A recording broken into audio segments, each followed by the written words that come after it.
नमस्कार साथियों, स्वागत है आपका हमारे YouTube चैनल लक्षित आईएएस अकेडमी पर।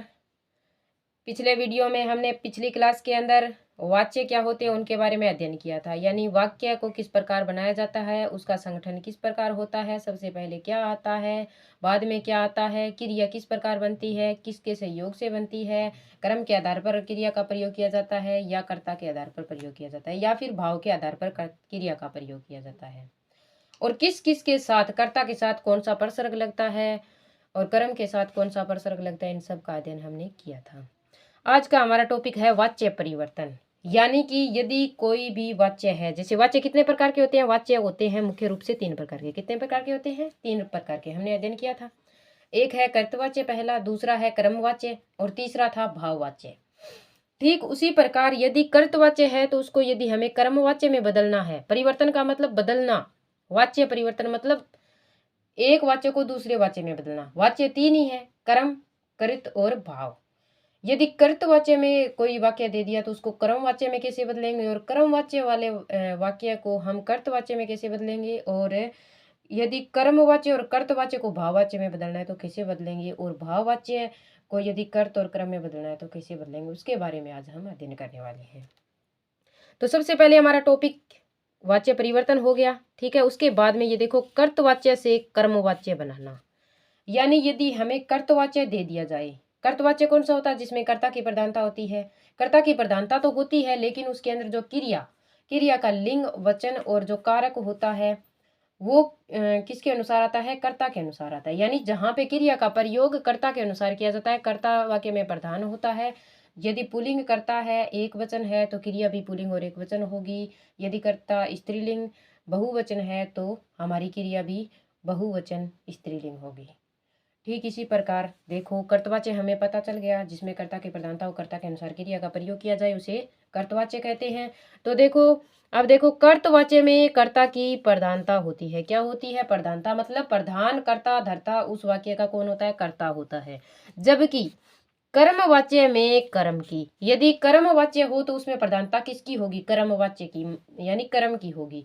कर्म की प्रधानता का मतलब ये होगा कि यदि कर्ता और कर्म दोनों एक साथ इनका प्रयोग किया गया है, एक साथ प्रयोग किया गया है, तो इसके अंदर सबसे पहली बात तो ये है कि इसमें सहकर्मक क्रिया का प्रयोग होगा, और जो क्रिया का प्रयोग होगा वो इसमें कर्म की प्रधानता है तो वो क्रिया जो होगी वो कर्म के अनुसार होगी। यदि कर्म पुल्लिंग एक वचन है तो क्रिया भी पुल्लिंग एक वचन होगी, ना कि कर्ता के अनुसार होगी। कर्ता चाहे पुल्लिंग हो स्त्रीलिंग हो, उसके साथ में परसर्ग आएगा, कोई भी आ सकता है। कर्ता का परसर्ग क्या है? ने है, कर्ता ने।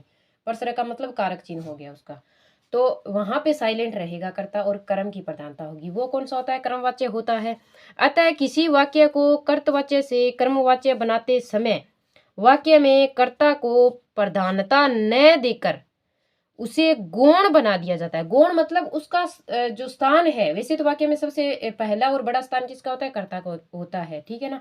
लेकिन जब कर्मवाच्य में बदलना हो हमें कर्तवाच्य को, तो क्या है कि उसका स्थान गौण कर देते हैं। मुख्य मुख्य कर्म का हो जाता है और गौण छोटा स्थान जो होता है वो कर्तवाच्य का बना देते हैं, तथा कर्म को प्रधानता दी जाती है। कर्म उसका प्रधान बन जाता है। जैसे देखो आगे, कर्ता की गौण स्थिति भी 2 प्रकार से होती है। एक तो कर्ता को करण कारक यानी माध्यम बनाया जाता है। कोई माध्यम बना दिया कर्ता को किसी चीज का, ठीक है। करण कारक का प्रयोग किया जाएगा। करण कारक में जैसे कर्ता ने कर्म को करण से, मतलब उसके साथ में क्या आएगा? कर्ता के साथ में से विभक्ति चिन्ह हमें देखने को मिलेगा। कारक चिन्ह कौन सा होगा? से का होगा। या माध्यम के रूप में प्रयुक्त कर उसके साथ से, ये देखो से आ गया ना, से या के द्वारा, यानी के द्वारा और से किसका प्रतिनिधित्व करते हैं? करण कारक, कारण का प्रतिनिधित्व करते हैं। माध्यम का करते हैं, किसी साधन का करते हैं जिसके माध्यम से क्रिया होने वाली है। आधी विभक्तियां लगाकर या दूसरी स्थिति में कर्ता का लोप ही कर दिया जाता है, यानी कर्ता को क्या कर दिया जाता है? साइलेंट कर दिया जाता है। ठीक है, समझ में आ गया। यानी कर्तवाच्य को यदि कर्मवाच्य में बदलेंगे तो कर्ता को या तो साइलेंट कर देंगे या फिर उसके साथ में से या के द्वारा लगा हुआ होगा। विभक्ति चिन्ह से या के द्वारा होगा, उसे कारण कारक के रूप में हम जानेंगे उस वाक्य में। तो ये देखो इसके बाद में आगे इसको उदाहरण से समझते हैं। देखो किस प्रकार बनते हैं ये वाक्य। राम पत्र लिखेगा, हमारा वाक्य क्या है, राम पत्र लिखेगा। अब ये कौन सा वाक्य है, ये जो वाक्य है वो कर्तवाच्य है। कर्तवाच्य मतलब राम क्या है, वाक्य का क्या है, कर्ता है। राम क्या है, कर्ता है, और पत्र क्या है, कर्म है, और लिखेगा क्या है, क्रिया है। क्या है, क्रिया है। तो अब ये देखो, कर्ता प्लस कर्म प्लस क्रिया, इस प्रकार वाक्य की रचना होती है। हिंदी व्याकरण में वाक्य की रचना किस प्रकार होती है, कर्ता प्लस कर्म प्लस क्रिया। अब देखो इसमें कर्ता के अनुसार क्रिया का प्रयोग किया गया है। राम क्या है, कौन सा लिंग है, राम पुल्लिंग है, ठीक है। पुरुष है तो पुल्लिंग है, एक वचन है क्योंकि राम तो एक ही है, बहुत सारी तो नहीं है, तो एक वचन है, बहुवचन नहीं है ना, तो पुल्लिंग एक वचन राम है। तो इसके अंदर जो क्रिया है लिखेगा वो भी पुल्लिंग और एक वचन में है ना। यहाँ पे लिखेगा किसका प्रतिनिधित्व कर रही है, क्रिया पुल्लिंग का कर रही है। यदि लिखेगी होता तो वो स्त्रीलिंग बन जाती। तो देखो यहाँ पे राम के अनुसार क्रिया का प्रयोग किया गया, यानी वाक्य को कर्ता के अनुसार बनाया गया, कर्ता के अनुसार क्रिया का प्रयोग किया गया, तो ये कर्तवाच्य हो गया, ठीक है। यहाँ पे पत्र कर्म है, कर्म से यहाँ पे कोई अर्थ नहीं दिया गया है, ठीक है। अब इसको कर्तवाच्य से यदि हम कर्मवाच्य में बनाएंगे, यानी कर्म को प्रधानता देंगे, कर्ता को गौण बना देंगे या उसको साइलेंट कर देंगे, तो हमें क्या करना है, देखो हमने पीछे क्या बोला था कि उसके साथ या तो इसको कारण बना देंगे या के द्वारा इसका कारक चिन्ह है इसके साथ में लगाना है। हमें क्या करना है, यदि कर्तवाच्य को कर्मवाच्य में बदलेंगे तो या तो से या के द्वारा उसको माध्यम बना देंगे, विभक्ति चिन्ह है उसके लगा देंगे। विभक्ति चिन्ह जब लगाएंगे तो देखो कर्म की प्रधानता हो जाएगी। फिर जो वाक्य रचना होगी वो किसके अनुसार होगी, कर्म के अनुसार होगी। यानी कर्म बहुवचन है या पुल्लिंग है, स्त्रीलिंग है, एक वचन है, तो उसके अनुसार हम क्रिया का प्रयोग करेंगे। तो देखो यहाँ पे राम द्वारा, ये आ गई ना, राम के द्वारा या राम द्वारा पत्र लिखा जाएगा। क्या आया है, राम द्वारा पत्र लिखा जाएगा, हो गया, वाक्य बन गया ना। राम द्वारा वाक्य पत्र लिखा जाएगा, यहाँ पे राम द्वारा पत्र लिखा जाएगा, तो यहाँ पे इस बार पत्र लिखा जाएगा मतलब कर्म के अनुसार इस क्रिया का प्रयोग किया गया है, ठीक है, समझ में आ गया। तो ये हमारा कौन सा बन गया, कर्म प्रधान, यानी कर्म को प्रधान मानकर ये हमने वाक्य की रचना कर दी, तो ये कौन सा बन गया, कर्मवाच्य बन गया। हमें इसी तरह बनाने हैं, ठीक है। इसी प्रकार आगे जो उदाहरण है उनसे और समझ लेते हैं, क्लियर कर लेते हैं। जैसे कर्तवाच्य को क्रमवाच्य में बदला गया है, कलाकार मूर्ति गढ़ता है, यानी कलाकार मूर्ति गढ़ता है, इसका मतलब कलाकार करता है, मूर्ति कर्म है, मूर्ति क्या है, कर्म है, और ये मूर्ति किस में है, ये स्त्रीलिंग एक वचन में है, और गढ़ता है क्या है, पुल्लिंग एक वचन है, और कलाकार भी पुल्लिंग एक वचन है। तो कलाकार मूर्ति गढ़ता है, यहाँ पे जिस क्रिया का प्रयोग किया गया है वो कर्ता के अनुसार की गई है, क्योंकि इसमें ये कर्तवाच्य है। यदि हम कर्तवाच्य को कर्मवाच्य में बदलेंगे तो हमें क्या प्रयोग में लेना है, हमें से या के द्वारा प्रयोग में लेना है। तो देखो हम इसको कर्मवाच्य में बदलेंगे तो कलाकार के आगे क्या लगा देंगे, द्वारा लगा देंगे या से लगा देंगे। कलाकार से मूर्ति गढ़ी जाती है या कलाकार के द्वारा मूर्ति गढ़ी जाती है। यहाँ पे जब कर्म की प्रधानता करनी है, यानी कर्म के अनुसार यदि हमें कर्मवाच्य बनाना है तो कर्म की प्रधानता करेंगे, तो यहाँ पे कलाकार क्या हो गया, यहाँ पे साइलेंट आ गया। उसके बाद में मूर्ति स्त्रीलिंग है, तो आगे ये जो क्रियाएं हैं इनका प्रयोग भी किस में हुआ है, स्त्रीलिंग में हुआ है। और जब ये कर्तवाच्य था तो कर्ता के अनुसार क्रिया का प्रयोग था, तो ये पुल्लिंग में थी और क्रिया। और अब जब ये कर्म के अनुसार हो गई तो कर्म जब स्त्रीलिंग है तो इस क्रिया का प्रयोग भी स्त्रीलिंग एक वचन के रूप में हुआ है। समझ में आ गया वाक्य। ठीक इसी प्रकार आगे देखो, वह पत्र लिखता है, यानी ये क्या है, वह करता है, पत्र कर्म है, लिखता है क्रिया है। यहाँ पे वह मतलब पुल्लिंग है, वह कोई व्यक्ति है, पुरुष है, पुल्लिंग है, इसीलिए एक वचन पुल्लिंग के अंदर ये क्या आई है, क्रिया का प्रयोग हुआ है। यदि इसी को हम कर्मवाच्य में बदलेंगे तो देखो वह को किस में बदल देंगे, उसके द्वारा पत्र लिखा जाता है, यानी द्वारा लगा देंगे तो इसमें कर्ता की प्रधानता कम हो जाएगी और कर्म की मुख्य प्रधानता हो जाएगी। कर्म क्या बन जाएगा, मुख्य बन जाएगा। और फिर ये देखो यहाँ पे लिखा जाता है, ये क्या हो गया, इसमें क्रिया का प्रयोग एक वचन में हो गया। ठीक है। ठीक इसी प्रकार प्रशांत ने पुस्तक पढ़ी, यहाँ पे देखो प्रशांत कर्ता है, इसके साथ विभक्ति चिन्ह है। ठीक है।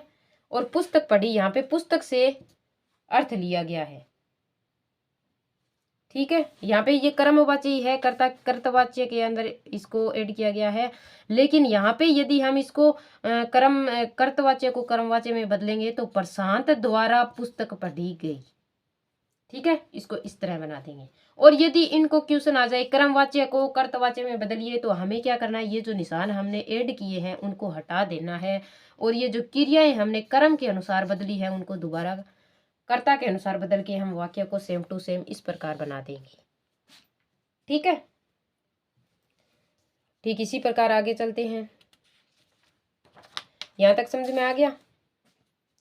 अब देखो आगे है कर्तवाच्य से भाववाच्य बनाना, यानी कर्तवाच्य दे दिया और उसे हमें भाववाच्य बनाना है। हमने कर्मवाच्य बनाना तो सीख लिया, यानी कर्ता के साथ में से या के द्वारा लगा के या उसको कारण या माध्यम या साधन बना के हम उसे कर्मवाच्य के अंदर बदल सकते हैं कर्तवाच्य को।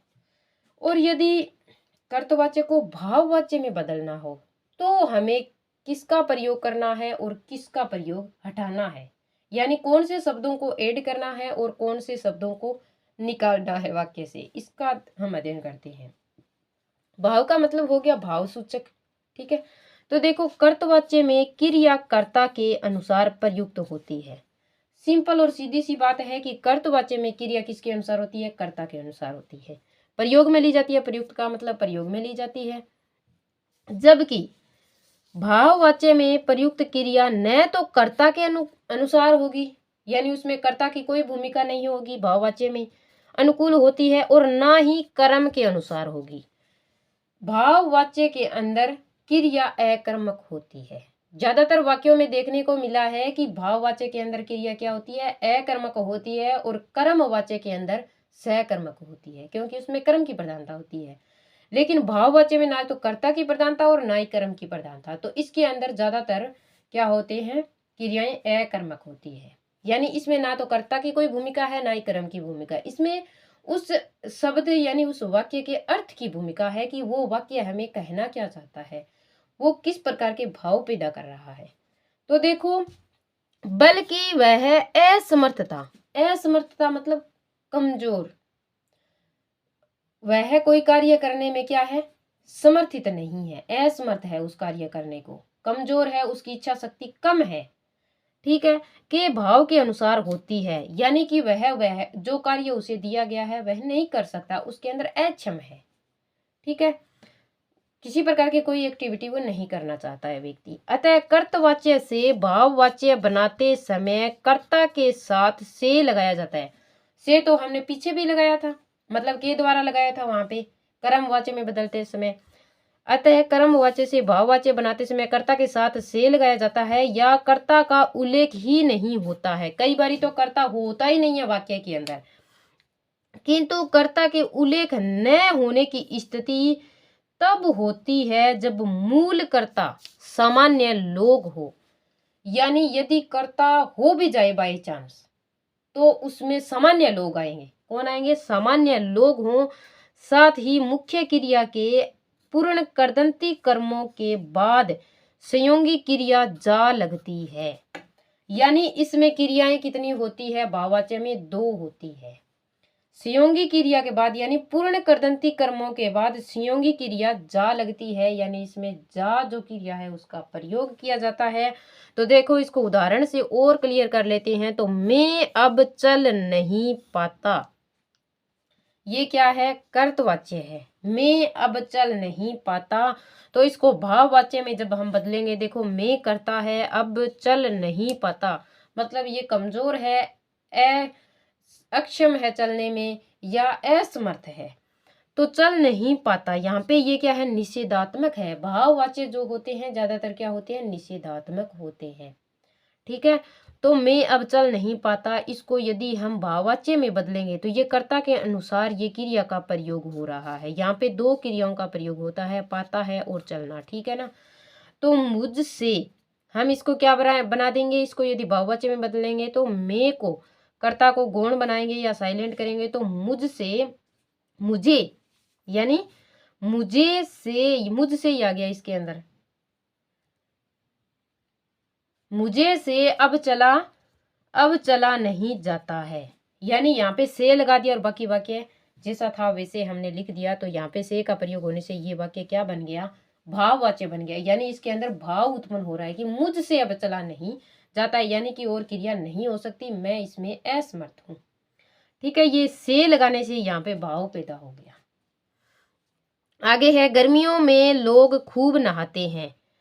गर्मियों में लोग खूब नहाते हैं, ठीक है, ये कर्मवाच्य है। इसको यदि हम, ये कर्तवाच्य है, इसको यदि हम भाववाच्य में बदलेंगे तो देखो, गर्मियों में खूब नहाया जाता है। यहाँ पे ये देखो इसने जा क्रिया बोली थी, ठीक है ना।